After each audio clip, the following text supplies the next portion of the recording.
Hello and welcome. Today is Saturday. It is the 15th day of August 2015. My name is Derek and welcome. Let's take a look at the weekly chart for silver as well as a early look on premiums for Eagles and Maples.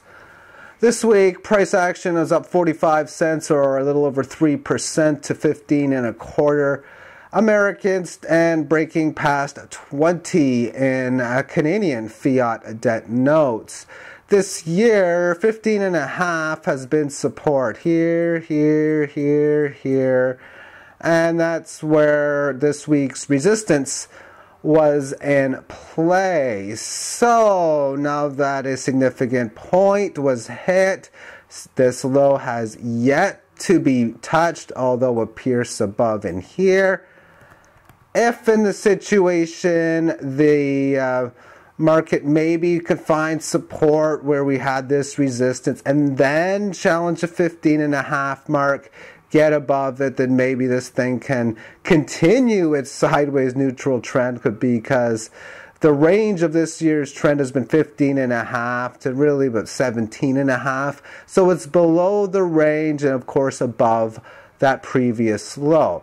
And then on the situation where it just keeps going lower, or this level here at some point fails to hold as support, the likelihood of this area doing much but holding for anything more than a few hours becomes the game, and then you would most likely be having a breakdown on the chart to new territories, the 13-12, who knows level for where it can go. Now I draw in these Fibonacci lines. Well, my computer draws them in, but I show them.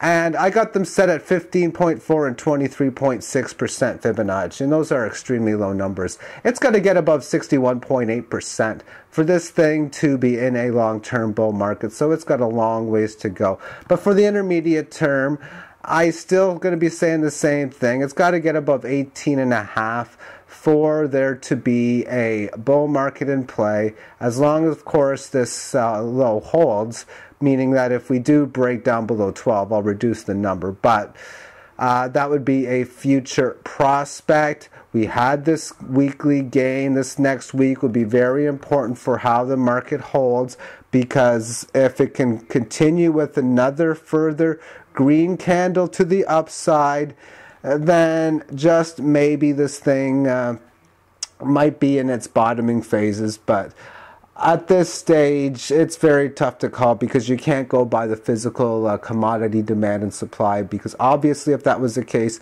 I'd be talking about a bull market right now and not a bear market. Moving on to the premiums, and I started tracking this on July the 15th. I've taken 9 different readings in total, where I take the percentage that a major online supplier is charging over spot. For the American Eagles, from what I've been researching, it was well below this mark of about 22% before the 15th of July, closer to the 18%. But it's been steadily within the 25-26% range.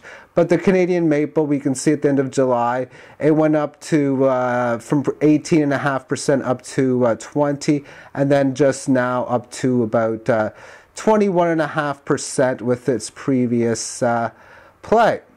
So thank you for tuning in, and have yourself a magnificent weekend. Bye-bye.